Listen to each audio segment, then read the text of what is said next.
بسم اللہ الرحمن الرحیم۔ السلام علیکم ناظرین، میں ہوں آپ کا میزبان احسن چیمہ۔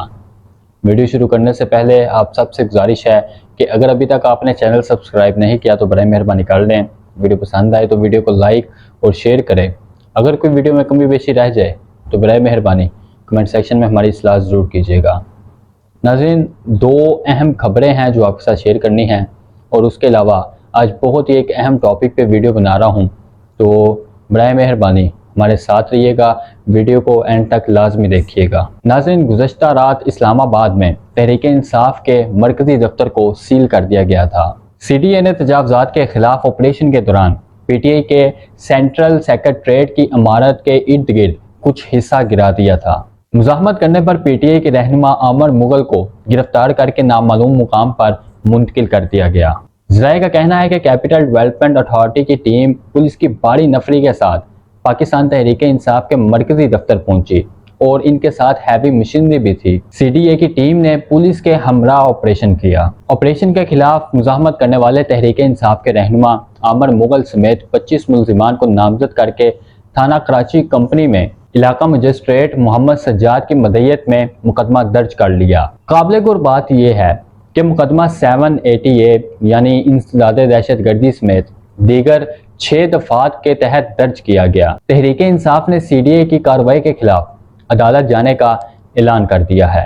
دوسری بڑی خبر، ایرانی حکومت نے سابق ایرانی صدر مرحوم ابراہیم رئیسی کے ہیلی کاپٹر حادثے کی ابتدائی رپورٹ جاری کر کے تمام قیاس آرائیوں کو دفن کر دیا۔ ابتدائی تحقیقاتی رپورٹ کے مطابق ہیلی کاپٹر بغیر کسی تبدیلی کے اپنے طے شدہ راستے پر پرواز کر رہا تھا۔ ہیلی کاپٹر کے پائلٹ نے دیگر 2 ہیلی کاپٹروں کے پائلٹ سے حادثے سے تقریباً 1.5 منٹ پہلے رابطہ کیا تھا۔ رپورٹ میں انکشاف کیا گیا کہ ہیلی کاپٹر پر کسی گولی کے لگنے یا اس جیسے کسی نقصان کے کوئی نشانات نہیں ملے۔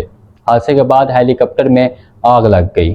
رپورٹ میں یہ بھی کہا گیا ہے کہ کنٹرول ٹاور اور فلائٹ عملے کے درمیان رابطے میں کوئی مشکوک بات سامنے نہیں آئی، لیکن کچھ ڈیٹا کی جانچ کے لیے مزید وقت درکار ہے۔ یہ بھی بتاتا چلوں کہ ہیلی کاپٹر حادثے کی ابتدائی رپورٹ ایرانی مسلح افواج کے جنرل سٹاف نے جاری کی ہے۔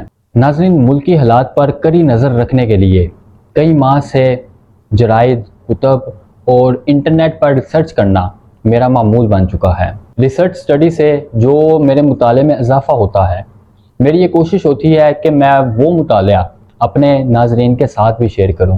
تو ناظرین، آج اگر ہم ایک قوم بن چکے ہوتے تو موجودہ نامساعد اور انسانی بساط اور اوقات سے بالاتر حالات کا سامنا کسی صورت نہ کرنا پڑتا۔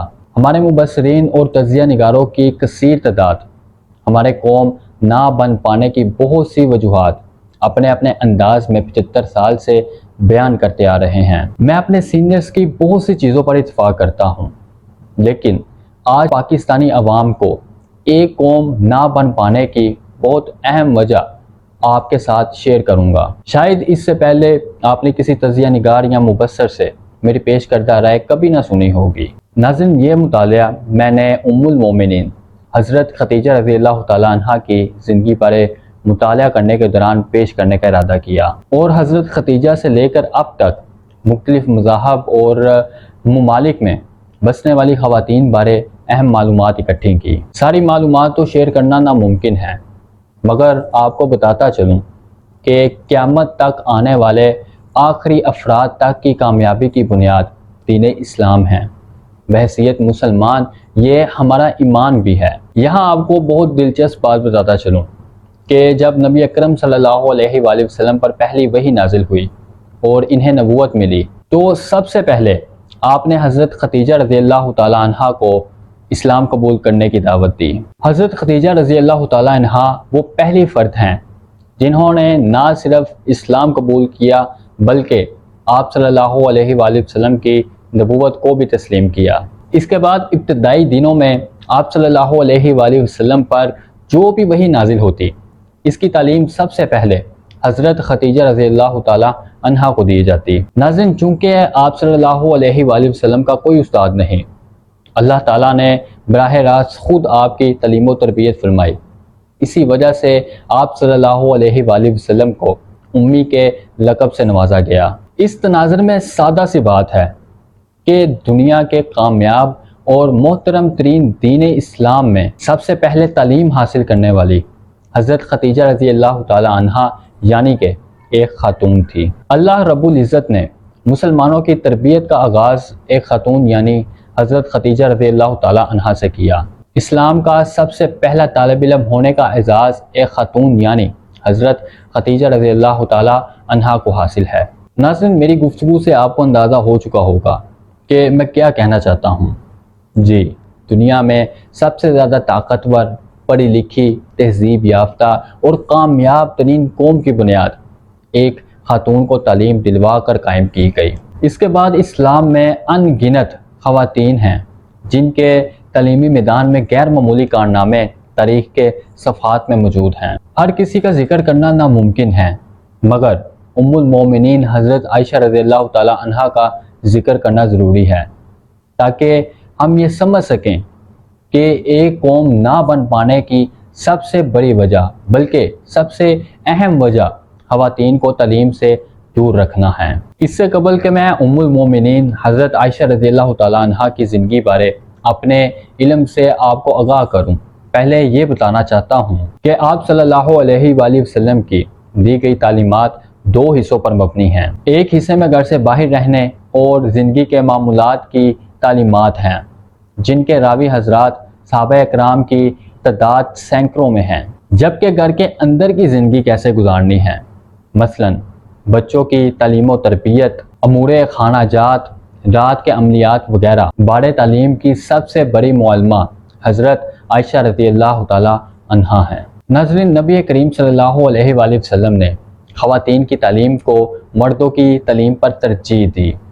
اسلامی تاریخ کا مطالعہ کیا جائے تو مختلف شعبے میں کامیاب اور نامور شخصیات کی مائیں تعلیم یافتہ ہوں گی۔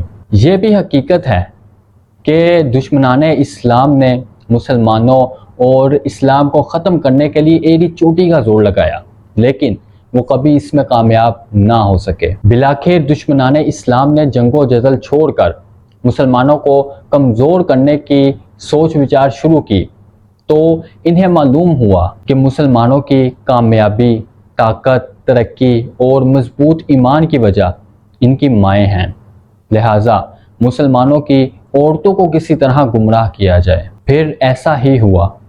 اسلام دشمنوں نے باقاعدہ سازش کے ذریعے خواتین کی تعلیم کے خلاف پروپیگنڈا شروع کر دیا۔ آہستہ آہستہ ان کا پروپیگنڈا کامیاب ہوتا گیا۔ جو مسلمان خواتین تعلیم سے دور ہوتی گئیں تو مسلمان اور اسلام زوال کا شکار ہوتا گیا۔ ناظرین، یہ تو تھا خواتین کی تعلیم بارے میرا اسلامی تجزیہ۔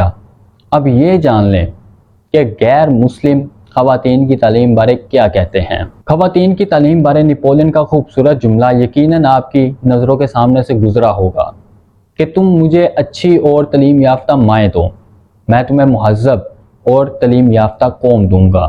نیلسن منڈیلا نے کہا تھا کہ تعلیم ایک طاقتور ہتھیار ہے۔ اس ہتھیار کی بدولت کوئی بھی قوم دنیا کو تبدیل کر سکتی ہے۔ کیا اس طاقت کو صرف مردوں تک محدود کر دینا زیادتی نہیں؟ بانی پاکستان قائد اعظم محمد علی جناح رحمۃ اللہ علیہ نے اپنے مختلف خطابات میں کہا کہ دنیا میں دو چیزیں طاقتور ہیں، ایک قلم اور دوسری تلوار، اور ان دونوں سے طاقتور عورت ہے۔ عورت کے پاس وہ طاقت ہے کہ وہ اپنے بچوں یعنی نسلوں کو صحیح راستے پر ڈال سکتی ہے۔ قائد اعظم رحمۃ اللہ علیہ نے نہ صرف عورت کو قیمتی اثاثہ قرار دیا بلکہ انہوں نے عورت کی قدر اور اس کی حفاظت کی بھی تلقین کی۔ ناظرین، بدقسمتی یہ کہ پاکستان 146 ممالک میں سے خواتین کی تعلیم میں 120ویں نمبر پر ہے اور صرف 26 ممالک اس کے پیچھے ہیں۔ بہت ہی مشہور مثال ہے کہ ایک مرد کی تعلیم ایک نسل جبکہ ایک عورت کی تعلیم 7 نسلوں تک چلتی ہے۔ اگر ہم نے ایک قوم بننا ہے، تہذیب و تمدن، ثقافتی معاشرتی امور کو اپنا شعار بنانا ہے، اگر کسی ایک جگہ مل کر رہنا ہے یا ان اقدار تک پہنچنا ہے جن سے سماجی زندگی کا درخت بار آور ہوگا اور پھلے پھولے گا، تو ہمیں اپنی خواتین کو اعلیٰ تعلیم یافتہ بنانا ہوگا۔ اگر ہم نے اپنی خواتین کو تعلیم سے محروم رکھا تو ہمارا ایک قوم بننے کا خواب ہی رہے گا اور ہمارا درخت بانجھ ہی رہے گا۔ اللہ ہم سب کا حامی ناصر ہو۔ دوبارہ ملاقات ہوگی نئی ویڈیو کے ساتھ، تب تک کے لیے اللہ حافظ۔ پاکستان زندہ باد۔